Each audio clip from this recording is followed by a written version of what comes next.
Well, hello, and welcome to another episode of It's Story Time, right? And yes, it is, ladies, listen up, but today is Friday. Yay, right? So many things to be grateful for today. Before we get started, today is going to be very, very interesting. We're going to continue our journey through the walking through the table for one, right? We've been getting a lot of great responses about Table for One. This is an amazing read. It's going to help us to navigate through this single thing, if you will. So don't forget to stay to the end because we have some amazing antidotes, if you will, for the single girl blues. Going to be great, great, great today. But before we get started, I think actually we are on chapter 2, and this is doing our work. Before we get started, don't forget to like, share, and subscribe. Share this information with somebody else. And I'm also going to run over and over here to Grandma's cookie jar. Let's see what Grandma's cookie jar says for us today, reading through this chapter. I'm so glad to hear that so many people are really getting a lot out of, this single thing. Let's throw it all on the table and let's really talk about it. We really talked about how to date and what we need to do to successfully navigate through this dating thing. And if you're not even dating, how do you navigate in the single space in a world that's kind of revolving around doubles, right? So let's get started with Grandma's cookie jar first. Grandma's cookie jar says, nothing worth, no, hold on. This was the one from the other day. I actually pulled it out of Grandma's cookie jar earlier today because I said, you know what? Wait a minute. Let's see what Grandma's cookie jar is saying about today's topic. And guess what? Never fails, right? Don't forget to play. And when I saw that, I said, perfect for today. The single girl's antidote, right? Man, okay, and choosing people who choose you. Man, I promise y'all, I did not stuff it, right? I did not stuff it, but it says choose people who choose you. Man, and I think that really goes along with today's topic about, before we actually get into the book, into the reading, or into the antidotes, right? Some of the things that I was thinking about as I started thinking about my own single life and some of the things that come up when you are, walking that single road.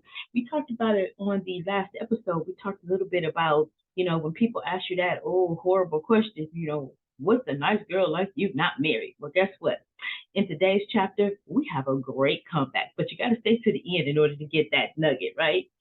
Some of the things that I wanted to talk about is, so have we even thought about it? When we're dating, what are your deal breakers, right? Are you starch like I am? I'm starch straight line about trust. I cannot be in a relationship or even a partnership. I cannot be in that relationship if I can't trust the person that I'm in a relationship with, right? I want to be able to, if there's something difficult that we need to talk about, throw it on the table and let's talk about it. Let's work through it. Sometimes we think about what the other person's response or reaction is going to be before we even get down to, what is the bottom line of the challenge? Let's work through the challenge. Don't go in and, I think people think about, how you're going to react or how you're going to respond. You may not even respond the way that you're anticipating because a lot of times the stories that we tell ourselves or the stories that's all in our head are not even true. They're not even accurate.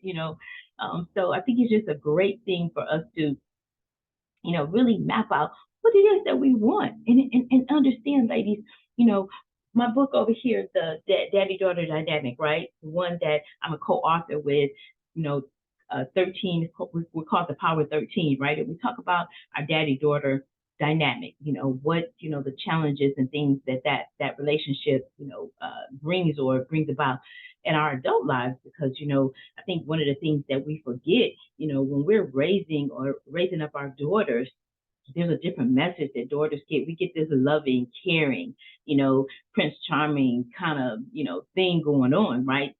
Princes in the dresses and all this stuff, not knocking it, but that's what we get. Then the boys get this whole other message about, it's cool to have, 13, 14, 15. I'm exaggerating or embellishing, maybe not. It's okay to have all this, all these women, right? And we're taught single focused, nurturing, loving. So what do you think is going to happen when you get into the dating scene and we have these mixed messages? But I think when you get to the core and what I've experienced and my experience, when you get to the core, core of who that person is. That is what you want to be evenly yoked with, if you will, or you want to be, compatible with, is the core of the person. That is, ooh, that's a nugget right there for us, right? The core of the person, right? So what does that person's core value align with your core values, right? And oftentimes, as a woman, single woman now, but in this whole dating thing, oftentimes we are hoodwinked or bamboozled, right? Or made to feel that what we're feeling, what we're thinking, what we're believing, how we want to move, how we want to navigate, is something wrong with it, right? But when we come into who we really are and we understand it's okay to think how you think. It's okay. It's nothing, there's no, I think in Steve Harvey's Act Like a Woman and Think Like a Man, right?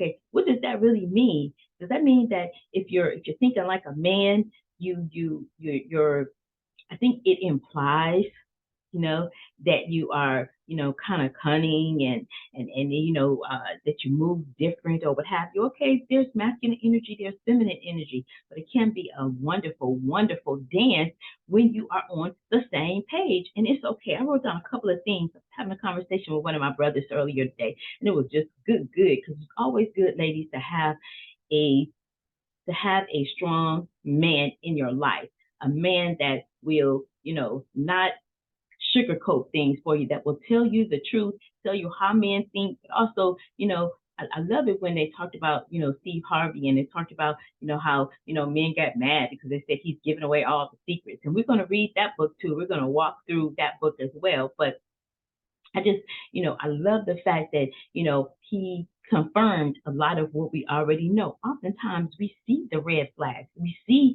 the hidden crevices, and we ignore it. And that's when we go wrong, when we don't listen to our internal guiding system, right? That tells us beep, beep, beep, something is wrong with that. If the conversation makes you feel at ease, or you don't have peace with it, or you can't put your finger on it. And oftentimes we don't hold on to the confidence that it's okay for us to feel a certain way. It's okay for us to be rare, to be a unicorn. It's okay for us to stand in our confidence and our power. For the right man, that would be attractive. That would be alluring. That would be something that, he just can't not have, right? So it's okay to be that and preserve that and stay in your singleness until that presents itself. There's nothing wrong with that. I think it's sexy, it's hot, right? So you can think about this way. I think I lean towards this first line of circumstances about integrity, about truth, respect, purposeful, intentional dating. And that's a whole nother subject. When we're going to break that down. What does it mean to date with purpose and intention versus the way this world is saying it right now? Just get with everybody, date everybody. Do you really need to? I'm the kind of girl that if I go into a store, and if I say I'm looking for a black dress with diamonds down the front, and I run into that dress with the diamonds down the front and the pretty bottom, that kind of sway. What do I need to go to 15 more stores for? That's a waste of time. We only have a certain amount of time from our birthday to the date that we go on to glory. So why do I want to waste it going to 15 stores to get the same dress that I had before? I don't understand that. Could somebody please explain to me what that means? What is that? And I know when we're going to talk about the antidote for the single girl blues, but my thing is, why does it have to be the blues? Why do we have to go into that? Why can't it be an amazing, wonderful experience? Another thing I'm thinking about, and as I was talking to my brother earlier today, it was just a really, really great conversation, impromptu conversation. Because when we talked about all of those things on one side, we talked about integrity and truth and trust and purpose and intention. We talked about all of that. And then we went on the other side and we talked about what's the opposite of those things. Being a hustler, right? Because you 15 women, you juggling all these women, I talked to one of my other brothers and he was talking about, oftentimes, when we date somebody in the penal system, not knocking it, not saying anything wrong with it. It's not my cup of tea. However, when women date men in the penal system on the other side, see, it's good to have brothers on the other side that can tell you what goes on. That's a racket of 3, 4, 5, 6 women, right? And it's that whole thing of, dealing with our issues, right? Dealing with what's going on inside of us, dealing with all of those fragmented pieces that we talked about, pulling those things together so that when we when we get it, like, oh my God, when we get it and we do our work ourselves and we get all this stuff together, then we're good, right? Then we're good. We're okay with being patient in the moment. I don't even know, y'all, if I'm gonna get to the antidote of the blues yet, because I'm on this whole thing of, it just hit me so hard. I said, wait a minute, what's the opposite? If I'm looking for integrity, trust, truth, purity in the relationship, if I'm looking for that, then if I run into somebody that's a hustler, untrustworthy, right? Dishonest, that's a whole lot of chaos, right? So you have to decide, are you willing, are you willing to deal with the chaos, right? One lady that I was talking with, she said that her guy, a guy that she was potentially dating, right? Spending some time with to see if that was going to be somebody that, she could start to date. She said that one of the things she really, really was impressed by him, his outer appearance, the optics of things was really impressive. His conversation, debonair. But she thought about it. He worked at a nightclub, right? And he had hours, late hours, and it was upper scale nightclub. But he would run into all these beautiful women, all these opportunities to, not be, gone 5 or 6 o'clock in the morning. And she said to herself, which I thought was really, really, really, really insightful. She said, up front, do I really want to deal with that? Because you know what that life is going to be like, right? Do I want to deal with that? And I thought that was amazing. I also learned something great from my brother today, too. One thing I learned from today, he said this was really, really, really insightful. He said, so you meet people, so you're meeting them, right? And then you date with purpose and intention for a partner. So there's a difference, right?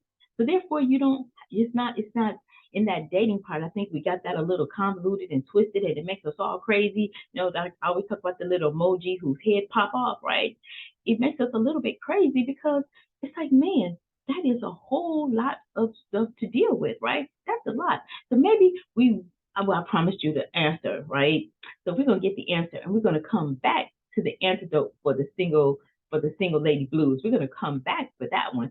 But I did want to give you the answer because I did promise you, and I am of integrity and of my word. This is going to be a two-parter for chapter 2, okay? So one of the things here, we're going back into this. One of the things going over here, moving over to the book, since I had my rant this morning, one of the things that she talked about in the chapter is when you work on, and I don't know, this is kind of backing out of the chapter, backing into the chapter, y'all. Well, we're gonna talk about the antidote for the single girl blues. That's a whole different podcast, right? We're gonna talk about that. But this one is celebrate your singleness, right? And how do we celebrate our singleness? In celebrating our singleness, and this is one thing too. I read the back of the book, back of the book first, and then I read the front. That's one of my little things, I guess, right? But she talks about celebrating your singleness. And in celebrating your singleness, there's a challenge, right? The challenge is treat yourself. Okay. The suggestion is that once a week you treat yourself or pamper yourself and remind yourself that you rock. What about that? Remind yourself that you rock, regardless of your marital status. Isn't that a paradigm shift? Because when you change the way you look at things, the things you look at change. Thank you, Coach Michael Bart Matthews, for that one. But it is true. When you change the way you look at things, the things you look at change. So you'll start looking at it differently when you look at all the ways that you rock, right? And look at the wonderful things about yourself that understand that, it's awesome to be with you, right? To be a part or a partner or an affiliate or associate or whatever with you. Okay. And now we keep going to so figure out what makes you happy, right? Figure out what your gift is, right? And once a week, do something that's going to make you happy. Like once a week, I enjoy going playing with my grandchildren. I don't have to be in front of the cameras and under the hot lights and figuring out, anything. I just go over and I play with them. And, the twins are starting to spit now, and that drives me bonkers. But you know what? I even enjoy fussing at them, talking about stuff that's spitting, right? But I'm just saying, what brings you joy? And that truly brings me joy. So whether I was married, single, whatever, I would still find joy in that. So that's one of the things that I treat myself to once a week is going over there for the majority of for the for the most part, going over and spending time with them, not just the twins, but my older grandchildren, and it just brings me joy. So find what makes you joy. Spa days are amazing as well, right? Really enjoy those things and think about that. I think that's another wonderful, wonderful thing, right? So figure out what makes you happy and do that once a week. And then what inspires hope and ideas that have nothing to do with the man, right? Why does it all have to be wrapped around a man, right? Then the other thing is attack one of your dreams once a year. Like, what is it that you want to do? What is it that you want to learn? What is it about you? Because I think one of the sad things is when sometimes you get into a relationship and you're asked, what is it that you want to do? And you don't know. Why? Because you haven't spent any time with yourself figuring it out. What is it about you that makes you so beautiful and unique? We all have our own uniqueness, like our unique fingerprint, our unique what is it, birthmark, right? A unique birthmark, right? And until you embrace it, like I have no problem, and you all probably laugh about this, but for the longest, I couldn't stand my knock knees, right? I was like, oh my god, that looks like a K, and I would just hate it. And somebody brought it to my attention that it just added to my curves, right? And I said, you know what? I looked in the mirror one day and said, you know what it does? It just add a little extra oomph to my curves. So it's the way you look at things, right? And so and it's also what you're talking to yourself and what are you saying to yourself. Encourage yourself. Understand that we each are beautiful in our own right, no matter what color your skin is, no matter, what your shape is. I mean, man, it's amazing all of the beautiful qualities that we can pull out of ourselves and out of one another as women, right? Going back to the book, because today I just did not stay on point or on topic, but one of the things, have you ever wanted to learn a foreign language? Have you ever taken time out for yourself? We pour into everybody else, but what makes you so adorable, so dynamic, so phenomenal? What makes you strut in your heels and put your hand on your hip? And what gives you that? It also makes you more interesting when you know more and broaden your horizons, right? This is the work, everybody, because people say, let's do the work. This is our work, right? And I'm enjoying my work. Take a photography class, right? Do something that inspires you, makes you happy, brings out that gift in you, right? Sponsor a child overseas. This is one of the ones in the book, right? That's something that you want to do. Mastering basic home improvement skills. These are different things that you might want to focus, instead of, may want to focus or explore. You find out, I don't like that. And you don't have to do it again, right? I don't like this, right? You can fulfill the desires within yourself, right? And so then that ache goes away, that you're not fulfilled, right? Fulfilling yourself with something else other than that focus on, I'm a single lady, right? Instead of that focus, ooh, I left my tea over here to get cold. Hold on, let me grab a sip. That was really good today. Let your dreams blossom. That deserves two sips. All right, all right. Let's keep going. We talked about a foreign language, okay? This also broadens your horizons and make you even more alluring to Mr. Right when he decides to show up, right? Or when he makes an appearance into your life. The ideal here is to create a single life that you don't even notice anything or anybody is missing, right? And here is the answer. So now, paradigm shift from why aren't you married yet? Paradigm shift. Guess what? It's now when somebody asks you, what is a nice girl like you doing single, right? Answer, ding, ding, ding. You cannot answer, I'm having the time of my life. Oh my goodness, I love that, right? I am having the time of my life, right? Exploring some of the things like the money things, right? I'm getting my money together. I'm getting my purse straight, right? And honestly and truthfully, once you go through all of those things, by the time you get ready to go to sleep at night, you so tired, that pillow is all you're thinking about, right? So anyway, I hope today was good and fun and good, and it just talked to some of the things that, some of the things that we go through, some of the thoughts that we have as a single lady. wow, it's so much for us to embrace, right? It's so much. I think we miss it. We're looking at the world like this instead of looking at it like this with a broadness and a broad stroke, right? It's your canvas. What color are you going to paint on it today? All righty. Don't forget to like, share, and subscribe. Share this information with somebody else. Listen, learn, leverage the information. Y'all stay fearless. Bye for now.